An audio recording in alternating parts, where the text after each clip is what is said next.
기도하시겠습니다. 영화로우신 하나님 아버지, 주일 예배로 모인 저희들에게 천상의 맑고 깨끗한 신령한 말씀을 들려주시기를 원하옵나이다. 말씀을 듣고 힘을 얻어 죄악된 세상에서 믿음으로 승리하는 역사가 있기를 원하옵고 예수님 귀하신 이름으로 기도 올리옵나이다. 아멘.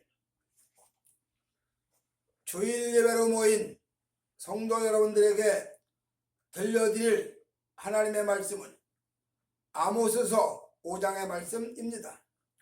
그 중에서도 특별히 24절의 말씀 이후를 가지고 공법의 실현, 그런 제목으로 말씀을 나누도록 하겠습니다. 마태복음 20장에는 예수님께서 말씀하신 비유의 말씀이 나오는데, 큰 포도원을 가진 농장 주인이 아침부터 나가서 일꾼을 데려옵니다. 아침 일찍이 만난 일꾼에게 오늘 하루 품삯 한 데나리온을 줄 테니 포도원에 들어가 일하라. 그래서 데려옵니다. 그리고 이후부터 그 뒤로 계속 1시간 간격으로 혹은 2시간 간격으로 계속 데려옵니다. 해가 다 져서 이제 일할 시간이 1시간 남았는데 그때도 역시나 사람을 데려옵니다. 그래서 포도원 일을 합니다. 그러고 나서 일을 다 마치고 난 다음에 제일 나중에 온 사람에게 한 데나리온을 주어서 보냅니다. 그러니까 그 다음에 또 역시나 한 데나리온 줘서 보내고 이렇게 해서 주어서 보냅니다. 그러니까 아침부터 와서 일한 일꾼이 야, 저녁에 와서 1시간만 일하고 혹은 2시간만 일한 사람들에게도 한 데나리온을 주는 거 보니까 나는 아침부터 일했으니까 더 줄 테지. 그러고 기대를 했는데 역시나 한 데나리온을 받습니다. 그러니까 불만을 표출하지요. 아니, 주인님, 이거 너무하지 않습니까?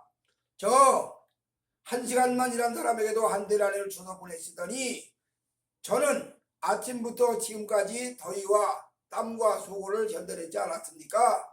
그런데도 왜 한 데나리온만 주시는 겁니까? 그러니까 주인이 하는 말이, 친구요, 너와 내가 뭘 잘못한 게 있어? 자, 친구에게 아침에 한 데나리온 주겠노라고 약속하지 않았나? 약속대로 지켰어. 나중 온 사람들에게 더 주는 거는 내 뜻이야. 내 것 가지고 내가 주는데 뭐가 문제지? 내가 선하게 행동한 것이 그러니까 너한테는 악하게 보이는 거야? 이러면서 얘기를 하니까 할 말이 없어요. 이렇게 포도원 주인의 비유를 말씀하시면서 주님이 하늘나라는 먼저 된 자 나중되고 나중된 자 먼저 된다, 그렇게 말씀을 마감을 하셨습니다. 이 말씀이 우리에게 주어지는 내용은 하나님의 뜻과 사람의 뜻과는 너무너무 거리가 멀다. 이거를 이사야는 이렇게 말합니다. 내 뜻은 너희 뜻과 달라서 얼마큼 다르냐? 하늘이 높음같이 다르다. 그렇게 설명을 하는 겁니다. 오늘 우리가 읽은 아모스서 5장에서는 구약의 아모스가 공법을 너희들 실현해라. 너희들 하나님의 공의가 하수같이 정의같이 하수의 정의같이 흐르도록 그렇게 하라 하는 말씀을 합니다. 언제든지 죄악이 창궐하고 죄악이 범람하는 곳에서는 하나님의 공법이 실현되기가 어렵습니다. 아담이 선악과를 먹고 범죄함으로 인해서 인간 속에는 죄가 들어왔고 그 죄, 즉 원죄의 지배를 받는 인간들은 하나님의 공의를 실현하기가 너무너무 어렵습니다. 어려울 정도가 아니라 아예 안 될 경우도 많죠. 이렇게 안 되는 사람들을 향해서 하나님의 공법을, 즉 공의를 실현하라, 그렇게 명령을 하신단 말입니다. 소돔과 고모라 성이 여러분이 잘 아시는 대로 하나님의 법이 다 무시되고 인간이 악이 창궐하다 보니까 인간들이 저지르는 모든 악이 너무너무 넘쳐나니까 결국 그 도성이 유황불의 심판을 받습니다. 아브라함이 그렇게 간청을 하지요. 자, 저 도성에 의인이 10명만 있어도 심판을 면할 수 있나이까 물었을 때 하나님께서 하시는 말씀이 그래 저도성에 의인이 10명만 있어도 내가 유황불 심판을 안 내리겠다. 그런데 10명의 의인이 없어요. 결국 소돔성과 고모라 성은 유황불에 복이 좋게 다 타서 멸망을 당하고 맙니다. 이 말은 무슨 얘기냐? 죄가 창궐하면 반드시 멸망당한다 그 말이고, 반대로 공의가 왕성하면 인간 사이가 살만한 세상이 된다. 사람 살만한 세상이 되고 하나님 나라가 이루어진다. 그런 이야기입니다. 그러면 아모스가 말하는 하나님의 공법은 어떻게 실현되는가? 첫째로 모세의 교훈에서부터 시작을 합니다. 자, 잘 아시는 대로 모세율법, 즉 시내산 언약의 두 돌비, 이 모세의 시내산 언약이 모세와 체결되지요. 그렇게 해서 결국 그 율법이 사람들에게 선포됩니다. 너희들 이스라엘 백성들 너희들 가나안에 들어가면 이 법을 지키고 살아야 된다 말씀하는 겁니다. 자, 이 여호와의 공법, 즉 모세 시내산의 언약, 이 공법을 둘로 나눠 가지고 1계명부터 4계명까지는 사람이 하나님을 향한 대신관계고 5계명부터 10계명까지 6가지는 사람과 사람 사이의 대인관계란 말입니다. 자, 이렇게 대인관계 부분에서 특별히 시내산 언약, 즉 모세율법이 강조하는 것은 뭐냐? 너희들 주변에 섞여 살고 있는, 같이 어울려 살고 있는 고아와 과부와 나그네와 레인을 돌아봐라 이 말입니다. 이렇게 약한 자들, 뭔가 좀 모자란 사람들, 누군가가 도움이 필요한 자들을 너희들은 돌아봐야 된다. 이것이 모세율법의 핵심 내용입니다. 오늘 모세율법에 대해서 예수님 당시에 유대인들이 예수님에게 묻습니다. 예수님, 율법 정신이 뭐지요? 율법 정신은 도대체 뭡니까? 하고 질문합니다. 그러니까 예수님이 요한복음에 나오죠. 3가지로 설명을 합니다. 자, 율법 정신은 첫째로 죄에 대해서를 얘기한다. 죄에 대해서. 그 다음에 두 번째로 의에 대해서 말한다. 그 다음에 심판에 대해서 말한다. 이렇게 말씀을 하시고 죄에 대하여라 함은 불신, 믿지 않음이 죄악이고 의에 대하여라 함은 예수님이 하늘나라로 가시기 때문에 너희들이 나를 보지 못한다. 즉 다른 말로 말하면 예수님 자신이 의의 본체라는 얘기입니다. 그 다음에 심판에 대해서는 뭐냐? 세상은 멸망당한다 그런 얘기입니다. 이것이 요 3가지가 죄에 대하여, 의에 대하여, 심판에 대하여 이 3가지가 율법의 핵심 흘러가는 내용이다. 그렇게 예수님이 설명을 해요. 자, 이런 얘기를 듣고도 이스라엘 백성들은 아리까리합니다. 알 것도 같고 모를 것도 같고 도무지 그 말도 그 말 같고 저 말도 저 말 같고 도무지 이해를 못해. 그래서 여러 가지를 자꾸 물어요. 제자들이 성전을 지나가면서 예수님, 이 성전을 보시옵소서. 이 건물이 얼마나 화려하게 정교하게 잘 지어졌습니까? 건축예술의 백미를 자랑할 만한 위대한 건축물입니다. 그렇게 얘기를 합니다. 그러니 주님이 하시는 말씀이 너희들이 이 성전을 헐라 내가 3일 만에 일으키리라. 아니 46년 걸쳐서 지은 성전을 헐고 3일 만에 일으킨다? 뭔 말인지 알쏭달쏭해. 뭔지 몰라. 또 이런 얘기도 합니다. 내가 아브라함보다 이전에 있었다. 그러니까 유대인들이 아니 네 나이가 지금 50도 안 됐는데 뭐 아브라함보다 먼저 있었어? 도무지 동문서답이야. 이들이 결국 오순절 성령 강림 사건을 경험을 하고 나서야 예수님이 하신 말씀이 이 말씀이었구나. 예수님께서 요한복음에 너희가 지금은 모르지만 나중에는 알리라 말씀하신 것이 바로 이것이었구나. 그러고 깨달았다 그 말입니다. 아무튼 모세율법을 통해서 하나님의 공법이 기초가 되고 시작이 됐다는 얘기입니다. 그 다음에 두 번째로 선지자의 글입니다. 자, 선지자들이 나타나서 하나님 말씀을 외칩니다. 이런 외침도 있고 저런 외침도 있고 형태는 다 다양한데 본질은 다 똑같습니다. 그래서 선지자들의 지는 내용을 보니까 뭐냐? 여호와를 알자. 너희가 여호와를 알지 못해서 망한다. 내 백성이 여호와를 아는 지식이 없어 망한다. 그러면서 여호와를 알자고 강력하게 외칩니다. 또 어떤 선지자는 심판이 오는 이유가 뭐냐? 인간 세상에 하나님의 심판이 오는 이유가 뭐냐? 너희들이 쌓아놓은 모든 죄악 때문에 심판이 온다. 너희들이 저질러놓은 모든 악행이 쌓이고 쌓이면 결국 심판이 온다. 이렇게 심판에 대해서 이야기합니다. 또 어떤 선지자는 여호와가 진노하시는 이유가 뭔지 아니? 여호와가 왜 진노하셔? 진노하시는 원인이 이거다 얘기합니다. 이렇게 선지자들은 여러 가지 이야기를 하는데 또 이런 얘기도 하지요. 너희가 여호와께 제사하는 그 제사가 형시가 되었다. 이 형상으로는 차질이 없어. 엄청난 재물을 가지고 와가지고 3년 된 수송아지, 암염소, 산비둘기, 새끼 등등 다 재물은 넘쳐나는데 하나님은 말씀하시기를 내가 너희들의 제사를 받기에 연증이 났다. 차라리 저 성전에 와서 제사하지 못하도록 저 문을 걸어 잠궈라. 이렇게까지 말씀을 합니다. 이렇게 성전 제사의 형식과 선지자들이 이거를 이렇게 예칩니다. 저마다 다 예치지요.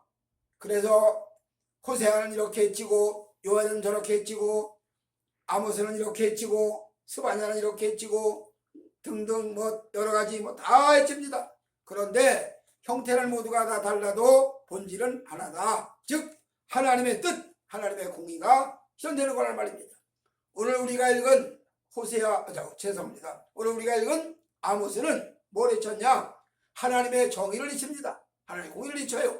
이렇게 선지자의 글이 하나님의 공법으로 흘러가는데 이때쯤 되니까 여호와 하나님의 공법이 줄기가 굵어지고 잎이 퍼들어져서 이제 제법 꽤 괜찮은 나무같이 보여. 이렇게 나타났다 이 말입니다. 그 다음 마지막 세 번째로 시편의 내용인데 즉 시편이 말하는 건 여호와의 권위죠. 모든 성경이 다 오실 메시아를 이야기합니다. 모든 성경이 다 오실 메시아를 얘기합니다. 특별히 시편은 더욱더 그런 메시아에 대한 이야기를 많이 합니다. 저들이 내 옷을 제비 뽑았나이다. 내가 목마른 데다가 강한 데다가 초를 마셨나이다. 이런 얘기를 합니다. 당시에 시편 기자는 자기가 세상 살아가는 동안에 겪었던 어려운 얘기를 하는 건데 그것이 훗날 예수께서 지나가야 될 그런 일들을 다 얘기하는 겁니다. 그래서 메시아가 오신다. 어디서 오시느냐? 저 베들레헴에서 오신다. 메시아가 오신다. 어떻게 오시느냐? 동정녀의 몸에서 오신다. 등등 이런 얘기를 여기서 저기서 한 얘기들이 다 빠져떨어진다 그 말이. 에스겔 성경에 보면 에스겔 골짜기의 마른 뼈들에게 하나님이 에스겔을 통해서 명령합니다. 에스겔아 저 마른 뼈들에게 말씀을 예언해라. 명령해라. 그러니까 에스겔이 사방의 생기야 들어가서 저들에게 살게 하라. 명령하니까 에스겔의 명령대로 뼈들이 다 들어맞히면서 큰 시체가 되고 다시 한번 명령하니까 이들이 일어나서 군대가 되었다 이 말이. 무슨 얘기냐? 마른 뼈들이 다 얻어졌지만 들어맞아가지고 착착 들어맞아가지고 시체가 되고 거기다 또 명령하니까 시체가 살아 일어났다. 큰 군대가 되었다. 하나님 말씀이 다 조각조각 따로 있는 것 같지만 결국 하나로 모여지다 보니까 다 여호와의 구속사 구원사가 보여졌다 그런 얘기입니다. 그래서 모세율법을 통해서 공법이 시작이 되고 선지자의 글을 통해서 공법이 줄기가 굵어지고 잎이 퍼들어지고 시편을 통해서 공법이 꽃봉오리가 맺혀서 아름답게 보여. 우리들이 세상 사는 동안에 꽃이 필 때 꽃나무를 진 거 너무너무 아름답지 않습니까? 바로 이렇게 시편을 통해 가지고 꽃이 피는 꽃나무가 지난다고 때까지 갔다 이 말입니다. 이렇게 된 하나님의 공법이 예수님께서 성육신에 오셔서 구원을 말씀하심으로 인해 가지고 구약의 모든 율법이 복음으로 완성되었다 이런 얘기입니다. 즉 공법이 실현됐다 그 말입니다. 오늘 이 땅 사는 동안에 우리들은 수없이 많은 이야기를 만납니다. 성경은 어제부터 오늘이나 내일까지 전혀 변동 없이 여호와의 구원, 인간에게 구원의 길은 오직 예수뿐이라는 사실을 분명히 말씀을 합니다. 그런데 타락한 인간들은 예수 외에도 구원이 있다 이렇게 주장을 하기 시작을 합니다. 그래서 심지어 불교에도 구원이 있고 이슬람에도 구원이 있고 뭐 힌두교에도 구원이 있고 다 구원이 있대. 그러면서 그들이 뭐라고 말하냐, 비슷하게 그럴듯하게 말하죠. 산을 이쪽에서 올라가면 정상이고 저쪽에서 올라와도 만나면 정상이고 결국 한 하나님인데 한 분인데 기독교는 그분을 야훼 하나님이라고 얘기하고 불교는 부처라고 얘기하고 이슬람은 알라라고 얘기하고 이렇게 다 얘기한다. 같은 하나님을 같은 신을 종교마다 표현만 다르게 하는 거다. 그러니 모든 종교가 다 같다. 종교끼리 서로 화목하고 화해하고 용서하고 관용하자 그런 얘기입니다. 이게 옳은 얘기 같죠. 얼른 들으면 참 기가 막히게 좋은 얘기 같습니다. 그런데 성경은 그렇게 말하지 않아요. 오직 구원은 예수에는 길이 없다. 내가 곧 길이요 진리요 생명이라 말씀하신 그 말씀대로 예수에는 구원이 없다. 그러니까 종교에서 선을 가리킨다 맞는 말입니다. 종교는 관용해야 된다 맞는 말이죠. 종교는 포용해야 된다 맞는 말이죠. 종교는 상대방을 이해해야 되고 용서해야 된다 맞는 말이죠. 그 다 필요한 거지만 본질은 그게 아니고 본질은 죄로 인해서 죽을 수밖에 없는 인생을 구원하시는 구원의 길은 예수밖에 없다. 그리고 구원받아서 말씀과 성령으로 새 사람 된 사람은 오직 하나님만 섬기게 된다. 다른 종교를 따라갈 수 없다. 그런 이야기입니다. 그런 얘기에 확실해야 됩니다. 이렇게 시편에서 얘기하는 모든 구원이 결국 복음서에서 완성됐어. 이 복음이 땅에 전파가 돼. 오늘날 땅에 사는 동안에 많은 사람들이 유혹을 받습니다. 특별히 창세기 1장에 나오는 니무롯이라는 사냥꾼에 대한 이야기를 우리가 잘 압니다.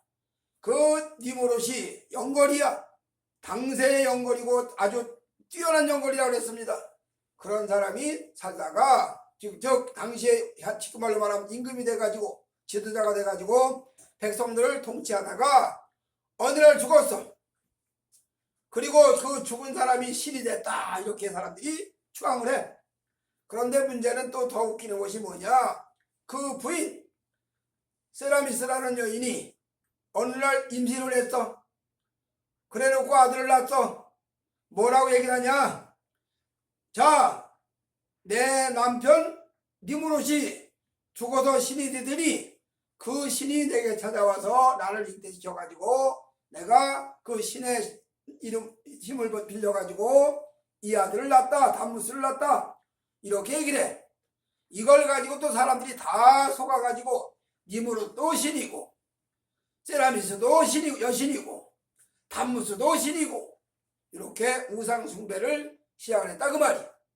오늘 이 세라미스와 담무스에 대한 이야기를 오늘날 천주교에서는 성모 마리아와 아기 예수로 그럴듯하게 분갑시켜가지고 비슷하게 얘기를 해가지고 성모 마리아도 섬기고 아기 예수도 섬기고 그래서 예수님의 어머니니까 섬겨야 된다. 성모다. 그렇지 않습니다. 예수님이 비록 마리아의 몸을 빌려서 이 땅에 오신 것만은 사실이지만 그렇게 혈통으로 왔다고 얘기를 한다면 왜 어머니만 성모야? 할머니는 성조모, 이 할머니는 성애조모 그래야지. 그 후에 성애증조모, 또 성증조모 그래야지. 그렇게 해야 되지 않겠어요? 그러니까 결론은 무슨 얘기냐? 교묘하게 사람들의 영혼을 속이는 짓을 한다 그 말입니다.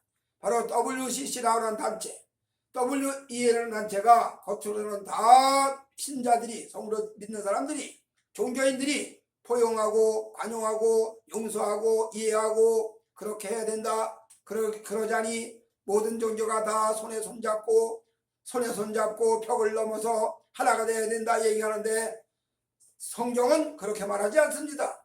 우상 숭배는 철저하게 배격하고 오직 여호와 하나님 앞에 신령과 진정으로 예배해야 된다 얘기입니다. 이게 바로 복음의 핵심 골자입니다. 이렇게 말씀과 성령으로 거듭난 영혼이 하나님 말씀을 받아가지고 이 말씀대로 따라 살다 보니까 소금의 사명도 하고 빛의 사명도 하고, 이런 과정에서 소금 되는 사명, 빛 되는 사명을 수행하는 과정이다 보니까 자연히 하나님의 공법이, 공의가 이루어지더라 그 말입니다. 그러니까 아모스가 말하는 공법 따로, 예수님이 말하는 구원 따로가 아니라 같은 맥락에 쭉 연결되어 있다 이런 얘기죠. 그래서 이 모든 말씀이 비유로 말하자면 뿌리, 줄기, 잎, 열매, 꽃 따로따로 있는 게 아니라 같이 있는 거지요. 우리 몸으로 말하면 각 지체가 다 연결되어 있는 거지요. 예수님은 교회의 머리시고 우리는 그의 지체라. 그런 이런 맥락입니다. 아무쪼록 여러분들이, 저와 여러분들이 아모스가 말하는 공법의 실현이라는 것은 결국 주님의 말씀을 잘 받아들이고, 그래서 모세율법을 통해 가지고 시작된 공법이, 구원이 선지자의 글을 통해 가지고 좀 더 구체적이고, 그 다음에 시편을 통해서 좀 더 구체적이고, 그리고 그것이 모세율법, 선지자의 글, 시편이 다시 복음으로 하나가 되어서 나타났다. 즉 성육신으로 하나님이신 그분이 사람을 입고 오셔가지고 하늘나라를 이야기하셨다. 그리고 이 복음이 오늘 우리에게 말씀하시는 구원의 도리, 즉 이신득의, 이신칭의 믿음으로 이루어진다. 이렇게 믿음으로 이루어진 성도 여러분들이, 즉 하늘나라의 구원이 이루어진, 교회가 이루어진 여러분들이 사는 동안에 소금과 빛의 사명을 잘 감당하면 거기서 바로 아모스가 말했던 공법이 자연스럽게 이루어지게 된다 이런 얘기입니다. 그래서 바로 아모스가 공의를, 정의를 하수같이 흐르도록 하라는 말은 하나님의 나라가 왕성해지고 하나님의 나라가 튼튼해지고 하나님의 나라가 견고해지고 이런 뜻을 우리한테 말씀해 주는 거죠. 아무쪼록 저와 여러분이 이 말씀에 굳게 서서 하나님의 공법을 잘 실현해 드리는 아름다운 역사가 있어지시기를 주의 이름으로 축복해 드립니다. 아멘. 하나님 아버지 감사합니다. 여호와의 공법이 저희들 삶 속에서 실현되기를 원하옵고 예수님 귀하신 이름으로 기도 올리옵나이다. 아멘.